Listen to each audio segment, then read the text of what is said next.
주보 일면 우리 교회 이야기 7번째 같이 보겠습니다. 교회 난방기를 구입하기 위해 나갔던 저는 눈을 떠보니 보금병원 중환자실에 누워 있었습니다. 간호사가 교통사고로 앰뷸런스에 실려 왔다고 합니다. 저녁 무렵에 의사쌤이 왔습니다. 잠시 저를 살펴보더니 간호사에게 월요일로 수술 시간을 잡으라고 했습니다. 저는 그 순간 이건 아니다라는 생각이 버뜩 들어서 월요일까지 미루지 말고 내일 수술을 해달라고 강하게 요구했습니다. 의사선생님도 잠깐 망설이더니 내일 9시로 잡으라 하고 갔습니다. 교통사고는 발견되지 않는 다른 부분에도 문제가 있을 수 있어서 조금 더 지켜본다는 것을 나중에 듣고 월요일에 수술하려고 했던 이유를 알았습니다. 다음 날은 주일입니다. 저는 주일 오전 9시에 수술을 받았습니다. 수술 후에 의사선생님이 찾아와 요추 입원이 나가서 철심을 박는 수술을 했다고 알려주었습니다. 수술은 잘 되었다고 합니다. 그때 박은 철심은 지금도 그대로 몸에 지니고 있습니다. 저는 그렇게 병원 생활을 하게 되었습니다. 교통사고에 대해서는 다음 주에 좀 더 상세하게 얘기하겠습니다. 수술은 마쳤으나 문제는 저의 하반신이 마비된 것이었습니다. 양쪽 다리 모두 마비되어 아무런 감각도 없었고 스스로 다리를 움직이지 못했습니다. 저는 병원 생활을 하면서 이제 휠체어를 타고 살아야 하는가 보다라고 생각했던 기억이 있습니다. 의사선생님도 딱히 희망적인 얘기는 해주지 않았습니다. 하지만 절망하거나 낙심하지는 않았습니다. 이렇게 이야기가 계속되고 있습니다. 다음 주에 또 어떤 얘기가 될지 저도 무슨 계획을 세우는 건 아니고 그때그때 생각나는 대로 기록하고 있습니다. 요한계시록은 사도 요한이 환상 중에 본 것입니다. 요한이 환상, 곧 그 계시록을 보고 기록한 이 요한계시록을 우리는 어떻게 이해해야 할까? 굉장히 중요한 이야기입니다. 요한은 자신이 환상 중에 본 것을 가감없이 그대로 기록을 했습니다. 하지만 요한이 본 것들이 실제로 존재한다라고 생각하면 안 됩니다. 요한이 본 것들은 무엇인가를 상징하는 것들이기 때문입니다. 하나님께서는 당시 요한과 소아시아의 성도들과 그리고 오늘날 우리의 이해를 돕기 위해서 상징적으로 보여주신 것입니다. 요한이 본 것은 사실이에요. 그래서 요한은 자신이 본 대로 기록을 했지만 그것들은 뭔가를 상징하는 것이지 실제로 존재하는 것이 아니라는 것입니다. 요한계시록 볼 때 항상 이 점을 염두에 두어야 옆으로 빠지지 않습니다. 본문으로 들어갑니다. 지난주 본문에서 요한은 환상 중에 하늘 성전으로 올라갔습니다. 오늘 본문은 지난주 본문에서 시작된 하늘 성전에 대한 환상이 계속되고 있습니다. 오늘 본문에서 무슨 장면을 보았을까요? 지난주 본문 4장에서 요한은 하나님의 보좌와 그 보좌에 앉아 계신 하나님을 보았습니다. 그리고 천상의 교회와 모든 피조물들이 보좌에 앉으신 하나님께 예배하는 그 장면을 보았습니다. 이제 오늘 본문에서 요한은 또 하나의 장면을 보았습니다. 무엇을 보았을까요? 보좌에 앉으신 하나님의 오른손에 두루마리가 하나 있는 것을 보았습니다. 그 두루마리는 두 가지 면에서 특별했습니다. 첫째로 그 두루마리 안팎에는 말씀이 가득 기록되어 있었습니다. 둘째로 말씀을 아무나 볼 수 없도록 7인으로 봉인되어 있었습니다. 일곱 인으로 봉인되어 있었다 함은 그 두루마리를 펴거나 볼 자가 한 사람도 없었다는 의미입니다. 왜냐하면 이 7이라는 숫자는 일곱 인으로 봉해졌다 할 때 이 7이라는 숫자는 완전 또는 전체를 나타내는 숫자로 아무나 펴볼 수 없도록 완벽하게 봉해져 있었기 때문입니다. 자, 그러면 이 두루마리를 보고, 봉해져 있는 두루마리를 보고 요한은 어떠했을까요? 14절 하반절을 봅니다. 내가 크게 울었더니 라고 하죠. 이것은 좌절감과 또 주체할 수 없는 슬픔 때문에 울었다는 의미입니다. 그 두루마리에 기록된 말씀은 아주 신속하게 집행되어야 할 하나님의 말씀인데 요한의 눈에 그 말씀을 집행할 만한 자격을 갖춘 자가 보이지 않았기 때문에 크게 운 것입니다. 하지만 그때에 장로 중 한 사람이 말했습니다. 뭐라고 말했느냐 하면 5절을 보시면 유대지파의 사자 다윗의 뿌리가 이겼으니 그 두루마리와 일곱 인을 떼시리라. 구약성경에서 예언한 메시아께서 곧 다윗의 후손으로 오셔서 죽으시고 부활하신 예수님께서 그 두루마리의 인을 떼실 것이라는 말입니다. 두 가지를 확인할 필요가 있습니다. 첫째로 오늘 본문도 요한이 환상 중에 본 장면입니다. 요한이 환상 중에 보았다 함은 여러분 자다가 꿈속에서 보았다는 말이 아닙니다. 또 뭐 이상한 종교적인 행위를 하다 정신줄을 놓은 상태에서 보았다는 말도 아닙니다. 지극히 정상적인 정신으로 환상 중에 성령 안에서 아주 뚜렷하게 보았다는 의미인 것입니다. 둘째로 두루마리의 내용은 무엇이었을까요? 자, 우리가 여기서 먼저 생각해야 될 것은 요한은 그 두루마리의 내용을 알고 있었을 것이에요.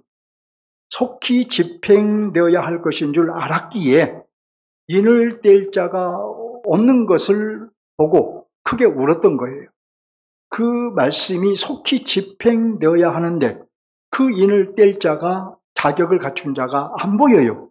그래서 요한은 크게 울었던 거예요.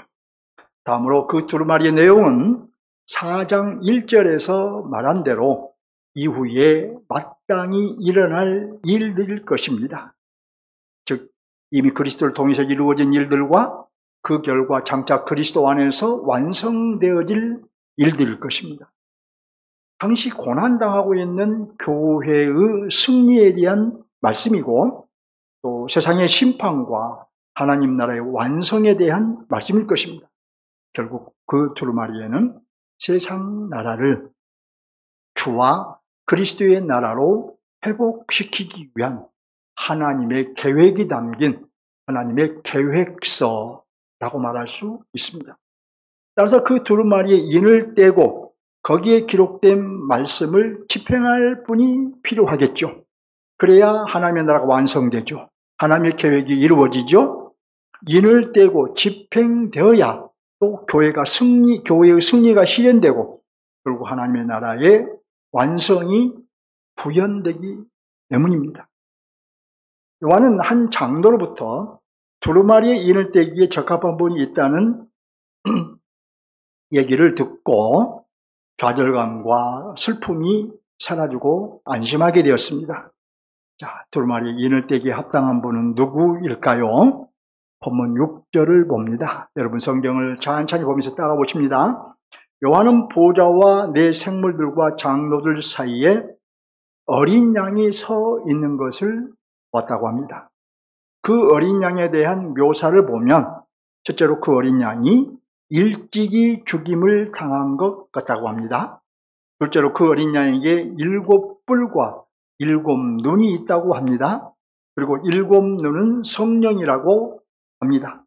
어린 양이 일찍이 죽임을 당한 것 같다라는 이 말 속에서 이 어린 양이 누구냐? 십자가에 죽임을 당하신 예수님이라는 것을 알 수 있죠.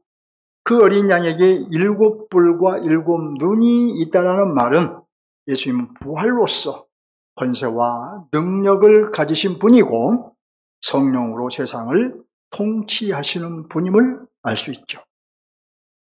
그 어린 양 그럼 무엇을 하셨나요? 이제 본문 7절입니다. 보좌 앞에 앉으신 이의 오른손에서 무엇을 취하셨다고 한가요? 두루마리를 취하셨습니다. 그러면 왜 두루마리를 취하셨을까요? 그 두루마리에 인을 떼어서 봉인된 인을 떼기 위해서 취하셨습니다. 왜 두루마리에 인을 떼실까요? 두루마리에 기록된 하나님의 계획을 집행하시기 위함입니다. 그러면 두루마리에 기록된 하나님의 계획은 무엇일까요?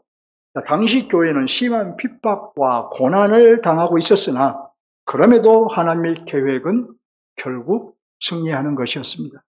당시 교회의 핍박과 고난은 하나님 나라의 행진에 큰 장애물 같았으나 그럼에도 하나님의 계획은 계속 1장에서 말하고 있는 바대로 새하늘과 새 땅으로 완성되는 것, 그것이 바로 하나님의 계획이었습니다. 이러한 하나님의 계획은 이미 예수님의 죽음과 부활로 시작되었습니다. 따라서 반드시 이제 완성될 것입니다. 바로 이미 시작된 그 하나님의 계획이 반드시 완성되어질 것을 기록하고 있어요. 그런즉 어린 양이신 그리스도께서 그 두루마리를 취하셨다 함은 이제 그리스도께서 그 계획을 집행하실 것을 의미하고 그리하여 하나님의 계획을 완성하실 것을 의미한 것입니다. 한편 어린 양은 죽임을 당하셨으나 지금은 7뿔과 7눈을 가지셨습니다. 비록 예수 그리스도는 처참하게 죽임을 당했지만 부활하심으로써 권세와 능력과 통치권을 가지신 분이라는 의미입니다. 어린 양이신 예수 그리스도의 죽음은 패배처럼 보였습니다. 하지만 어린 양이신 예수 그리스도의 죽음은 결코 패배가 아니었습니다. 세상 사람들은 십자가에 죽으신 예수 그리스도를 패배자라고 조롱할지 몰라도 하나님은 예수 그리스도의 승리를 만방에 선포하셨습니다. 어떻게 예수 그리스도의 승리를 선포하셨나요? 예수 그리스도를 죽은 자 가운데서 다시 살리심으로 승리를 분명하게 선포하신 것입니다. 요한은 어린 양을 통해서 우리에게 분명한 메시지를 주고 있습니다. 지금은 십자가를 지라는 거예요. 죽기까지 십자가를 지라고 우리에게 메시지를 주고 있습니다. 지금은 핍박과 고난을 견뎌내라는 것입니다. 아무리 큰 핍박이 와도 믿음을 버리지 말라는 것입니다. 타협하지 말고 상황 윤리를 인정하지 말라는 것입니다. 한마디로 인내하여 승리하라는 메시지입니다. 믿음을 지켜 이기는 자가 되라는 메시지입니다. 지금 기꺼이 십자가를 지면 마침내 하나님께서 승리하게 하셔서 새 땅을 상속받을 것이라는 메시지입니다. 여러분, 우리의 신앙생활은 이 땅에서 잘 먹고 잘 살고 무슨 복을 받고 사는 것이 목적이 아닌 것입니다. 만일 그것을 목적으로 삼고 있다면 신앙생활을 한참 잘못하고 있는 거예요. 우리의 목적지는 바로 새 땅에 들어가는 것입니다. 완성될 하나님의 나라에 들어가는 것입니다. 그런데 이 완성될 하나님의 나라에 들어가기 위해서는 이 땅에서 이기는 자가 되어야 한다는 것. 바로 그래서 이기는 자가 되라고, 믿음을 순수하게 지켜서 이기는 자가 되라고 요한이 우리에게 지금 말하고 있는 거예요. 어린 양이 하나님으로부터 두루마리를 취하셨기에 이제 곧 그 두루마리에 기록된 하나님의 계획이 이 땅에서 집행될 것입니다. 하나님의 교회가 승리의 행진을 해갈 것이고 어떤 사단의 핍박에도 이겨낼 것이고 하나님의 나라가 완성점을 향해서 행진해 갈 것입니다. 내 생물과 장로들과 천사들은 이것을 알았어요. 따라서 그들은 어떤 반응을 보였을까요? 내 생물, 곧 모든 피조물들을 의미하죠. 그리고 24장로들, 곧 천상의 교회는 두루마리를 취하신 어린 양 앞에 엎드렸습니다. 그들은 두 가지를 가지고 있었습니다. 첫째로 그들은 찬양하기 위해서 검고를 가지고 있었습니다. 실제로 그들은 새 노래로 찬양했습니다. 그것이 9절로 10절입니다. 보세요. 어린 양은 책을 가지고 그 임봉을 떼시기에 합당하시도다. 왜냐하면 일찍이 죽임을 당하사 각 족속과 방언과 백성과 나라 가운데서 사람들을 피로 사서 하나님께 드렸기 때문이다. 그리고 저희로 우리 하나님 앞에서 나라와 제사장을 삼으셨으니 저희가 땅에서 왕노릇 하리로다. 둘째로 그들은 성도들의 기도가 담긴 금대접을 가지고 있었습니다.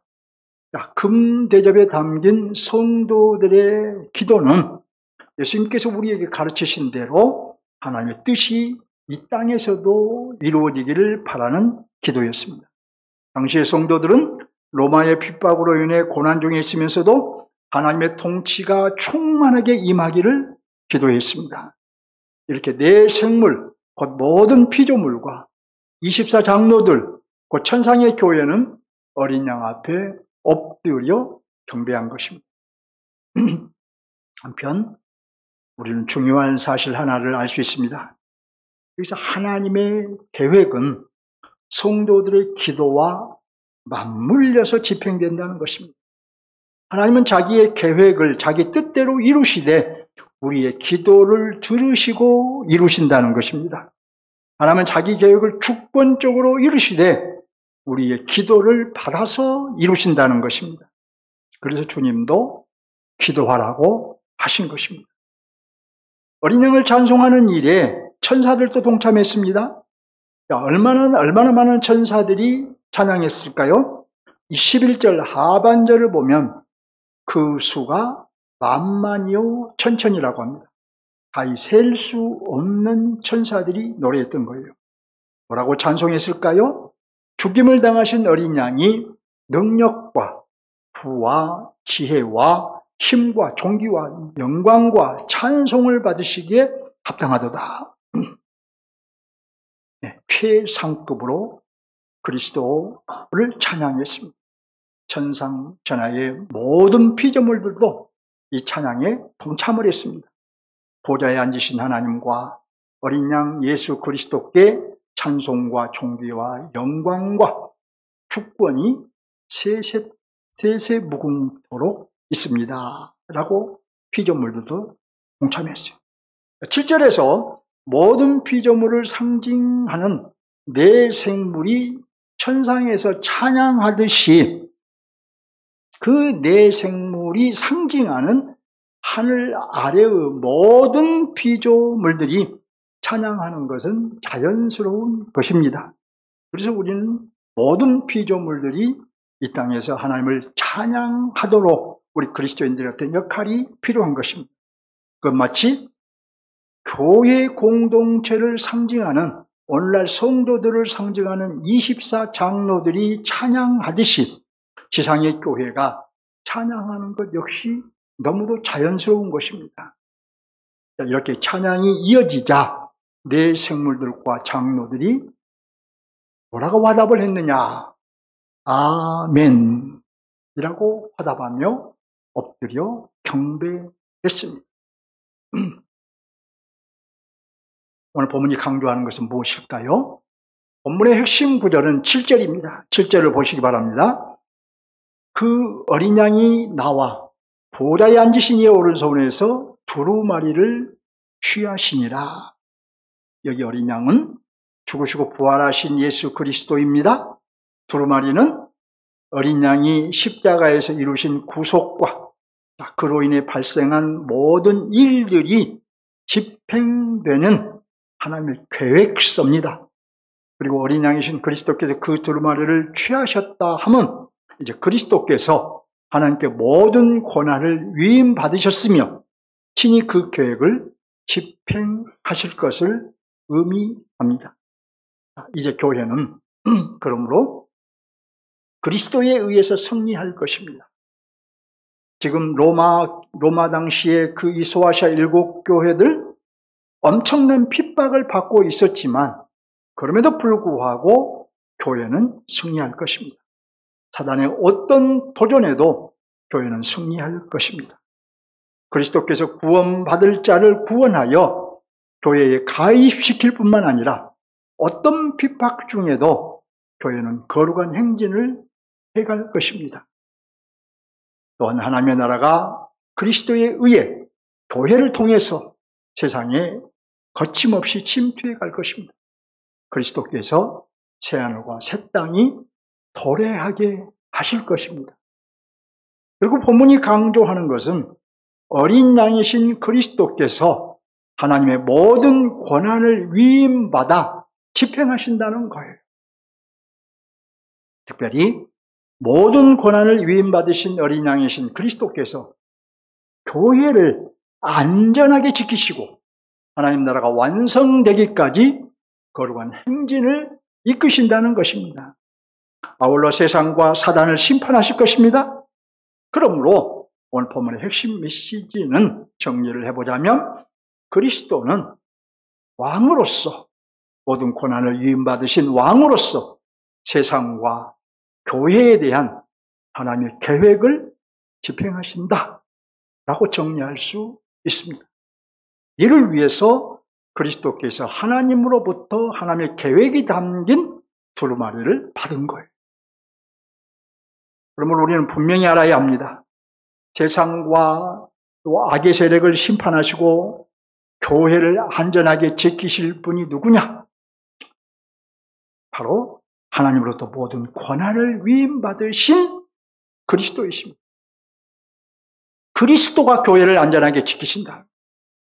심판과 구원을 집행하여 하나님의 나라를 완성하실 분이 누구냐?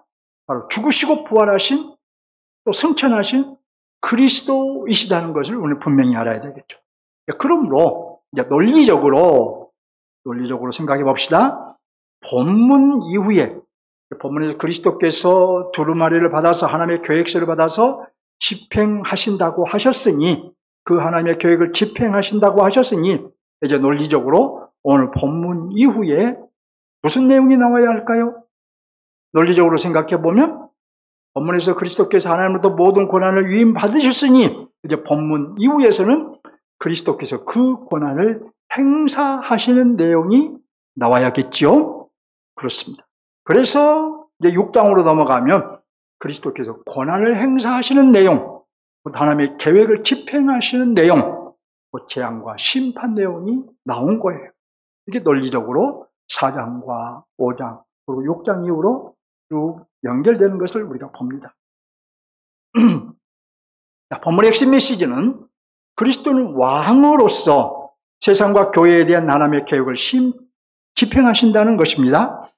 세상 역사를 주관하신 분도 그리스도이시고 사단을 무적행에 가두시는 분도 그리스도이시고 교회의 거룩한 행진을 주관하신 분도 그리스도이십니다.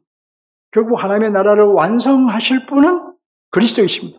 왜냐? 그리스도는 일찍이 죽임을 당하셨으나 부활 승천하여 지금 보좌에 앉아 계신 분으로 하나님으로부터 모든 권한을 위임받으셨기 때문에 그리스도는 왕으로서 세상 역사를 주관하시고 교회가 거룩한 행진을 해갈 때에 친히 함께 하십니다. 그럼 우리는 이 사실을 통해서 무엇을 알 수 있나요? 우리가 완성될 하나님 나라에 들어가기 위해서는 그리스도께서 강조하시고 촉구하신 대로 이기는 그리스도인이 되어야 한다라는 것을 잊지 않아야 합니다. 이기는 그리스도인이 되라는 것은 가능하면 이기는 그리스도인이 되라는 그런 의미가 아니에요. 반드시 이기는 그리스도인이 되라는 의미입니다. 그렇다면 우리는 어떤 삶을 살아야 될까요? 이기는 자가 되기 위해서 우리는 세상 일에 빠져 있지 말고 영적으로 깨어 있어야 합니다. 그리스도께 집중하고 또 집중하며 살아야 합니다. 세상에 집중할 것이 아니라 우리는 무엇보다 그리스도께 집중하며 살아야 합니다. 무슨 말이냐? 사회생활을 하면서도 내 삶의 영역에서 그리스도의 통치를 받아야 되겠죠. 교회 생활도 그냥 교회만 왔다 갔다 할 것이 아니라 교회의 이름을 성실하게 하면서 그리스도의 통치를 받아야 하죠. 가정을 이루는 것도 그리스도의 통치를 받아야 한다는 거예요. 자, 교회 생활을 하는데 우리가 하나님의 통치를 받아야 된다고 하는데, 그러면 우리가 하나님의 통치를 받지 아니하는 교회 생활이 있을 수 있습니까? 라고 물으면 얼마든지 있을 수 있다는 것 알아야 돼요. 가정도 마찬가지죠. 가정도 우리가 그리스도의 통치를 받아서 그리스도의 통치가 세워진 가정을 이루어야 되는데, 그렇지 못하는 경우가 얼마든지 많이 있을 수 있다는 것 우리는 알잖아요. 우리는 보통 세상 일이든 교회 생활이든 가정 생활이든 내 생각대로 하지요? 또 내 주장대로 하지요? 또 나 중심으로 하지요? 그런데 그런 사람은 결코 이기는 삶을 살 수 없는 거예요. 주님께서 그렇게 강조하시고 촉구하신 이기는 삶에 실패한 거예요.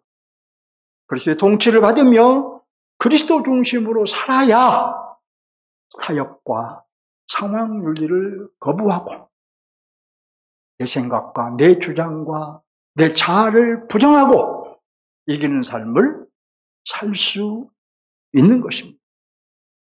여러분, 왜 그리스도 중심으로 살아야 할까요? 왜 그리스도 해야 할까요?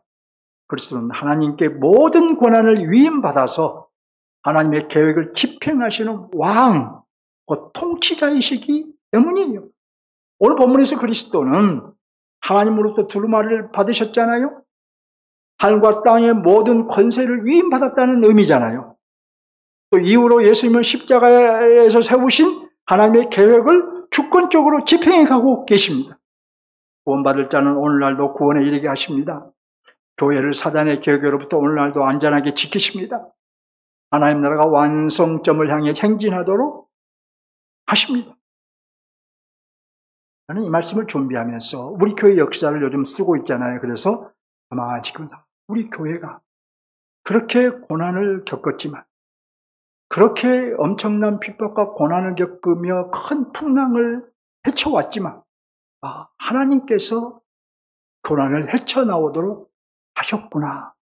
박 목사의 무슨 공로도 아니고 그 누구의 공로도 아니고, 물론 사람들을 통해서 이루신 일이지만 또 하나님이 주권적으로, 그리스도께 주권적으로 교회를 이끌어 오셨구나. 이런 점들을 다시 한번 생각하게 되었습니다. 여기에서 우리가 알아야 할 것이 하나 있어요. 앞에서 말씀드렸듯이 그리스도께서 하나님의 계획을 집행하실 때에 성도들의 기도를 중심축에 두고 집행하신다는 것. 우리가 하나님의 나라가 임하기를 기도하면 우리의 기도를 받아서 집행하신다는 것입니다. 세상 나라가 하나님의 나라가 되기를 기도하는 우리의 기도를 받아서 그 기도를 중심축에 두고 집행하신다는 것.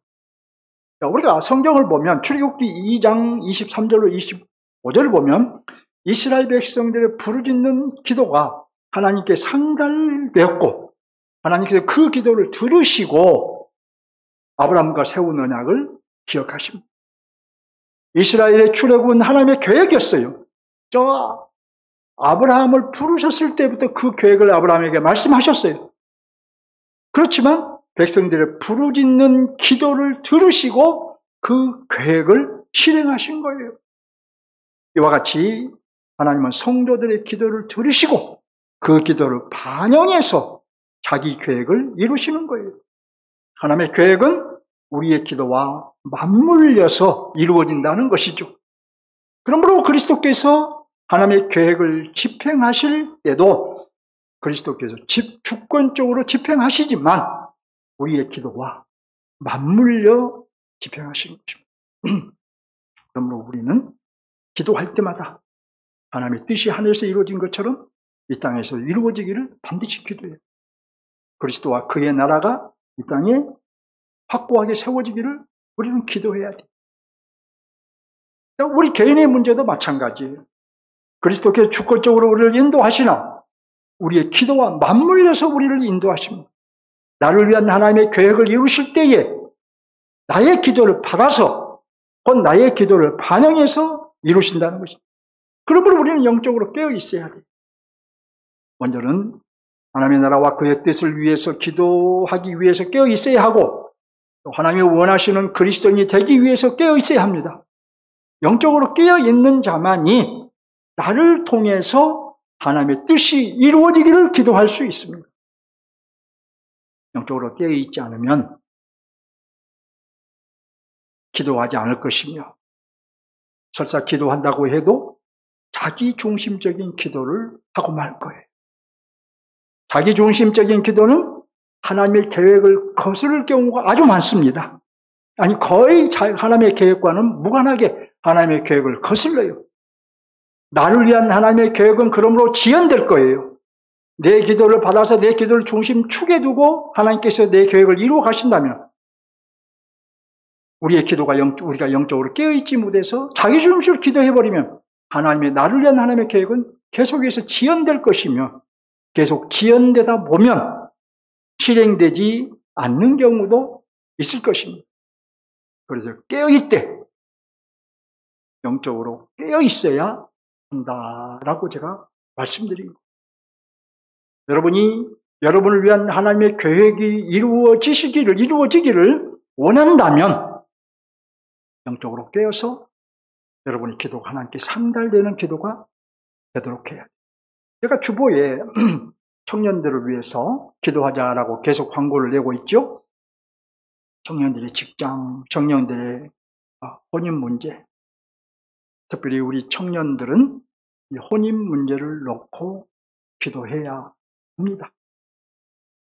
돈 많은 남자, 돈 많은 여자, 예쁜 여자, 이런 걸 만나기를 바라는 것도 좋습니다. 본성이니까요. 그렇지만 그보다 더 먼저 기도해야 될 것은 그리스도인 배우자를 만나게 해주세요. 그리스도인 배우자를 만나서 하나님이 통치하시는 가정을 이루게 해주세요. 이런 기도를 해야 그 기도를 하나님이 받으시고, 그래서 여러분의 그 기도를 중심축에 두고 그 기도를 반영해서 하나님의 뜻을, 여러분을 향한 하나님의 뜻을 이루신다는 것을 기억하시기 바랍니다. 우리는 영적으로 깨어서 나를 통해서 세상과 교회와 가정에서 그리스도의 통치가 집행되길 기도해야 합니다. 나를 통해서 일터에 그리스도의 통치가 세워지도록 기도해야 되겠죠. 나를 통해서 그리스도의 통치가 교회 안에서도 이루어지기를, 그리스도의 통치가 교회 안에 머물기를 기도해야 되겠죠. 나를 통해서 가정에 그리스도의 통치가 세워지길 기도해야 되겠죠. 세상은 물론이고 교회와 가정에서도 나를 통해서 그리스도의 통치가 세워지지 않으면 어떻게 될까요? 나를 통해서 사단의 통치가 세워지고 맙니다. 나를 통해서 사회에서든 가정에서든 교회에서든 그리스도의 통치가 세워지지 않으면 그런 나를 통해서 사단의 통치가 세워지고 말아요. 따라서 우리가 영적으로 깨어있지 못하면 그리스도의 도구가 되어야 할 내가 사단의 도구가 되어버린 거예요. 여러분의 삶을 돌아보시기 바랍니다. 사회에서 그리스도의 도구가 되어 그리스도의 통치를 구현하셨나요? 아니면 사단의 도구가 되어 사단의 통치에 봉사했나요? 교회에서 그리스도의 통치를 구현하셨나요? 사단의 통치에 봉사한 적은 없었나요? 가정에서 그리스도의 통치를 구현하셨나요? 사단의 통치에 봉사한 적은 없었나요? 진지하게 돌아보시고 회개할 것은 회개할 수 있기를 바랍니다. 한편 영적으로 깨어서 살고 있다면 이 본문을 통해서 우리는 큰 위로를 받으시기 바랍니다. 소아시아의 7교회는 요한이 본 그리스도를 통해서 큰 위로를 받았을 것입니다. 비록 하늘 성전의 장면들을 요한의 글을 통해서, 요한의 이 편지를 통해서 상징적으로 보았지만 그것들을 본 것만으로도 충분히 위로를 받았을 거예요. 로마의 핍박을 이겨내고 믿음을 지킨 자신들을 스스로 매우 자랑스럽게 생각하며 위로를 받았을 것입니다. 우리가 믿음을 지키며 고난과 핍박을 이겨내고 타협하지 않고 상황을 인정하지 않고 이렇게 행진하는 것이 너무도 잘하고 있구나. 그런 내가 너무도 자랑스럽구나. 이렇게 위로를 받았을 거예요.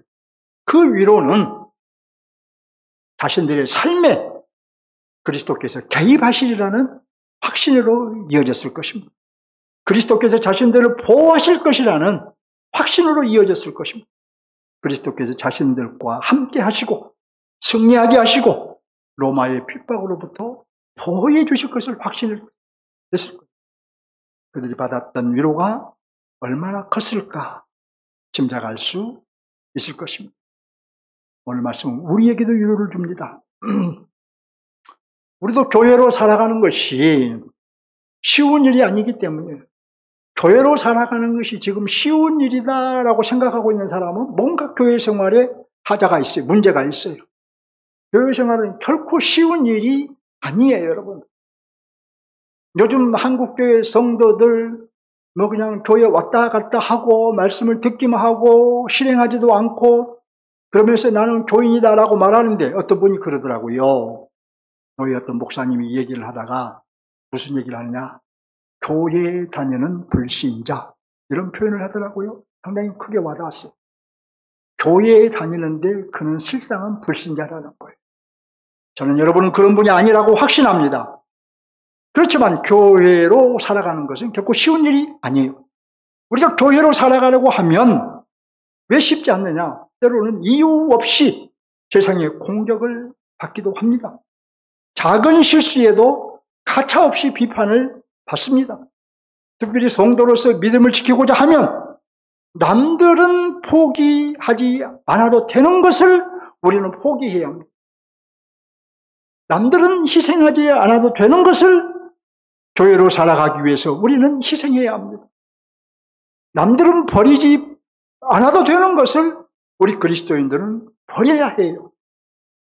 누가 뭐라고 하지 않아도, 누가 우리에게 종용하지 않고 족구하지 않아도 우리는 십자가의 길을 가야 합니다.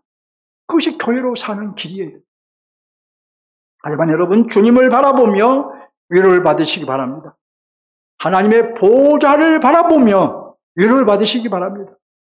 요한이 우리에게 말해주고 있는 그 보좌에 앉으신 하나님으로부터 그 하나님의 계획서, 곧 두루마리를 받은 그 그리스도를 보며 위로를 받으시고 주님의 보좌에 함께 앉게 될 것을 생각하며 위로를 받으시기 바랍니다.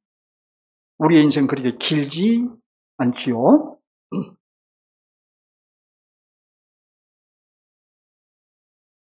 그래서 나이를 많이 드신 분들이나 아직 젊은 분들이나 우리의 인생은 이 세월은 푹 흘러갑니다. 그래서 언젠가는 우리가 주님 앞에 서게 될 거예요. 그때에 우리는 다 주님의 보좌에 함께 앉게 될 것이다. 교회로 내가 착실하게 살아가면 주님의 보좌에 함께 앉게 될 것이다. 이 소망을 가지고 위로를 받으시기 바랍니다.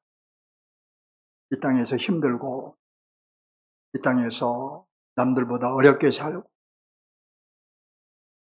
그래도 우리는 장차 새 땅에서 누리게 될 영광이 있다 라는 것을 생각하며 위로를 받으시기 바랍니다.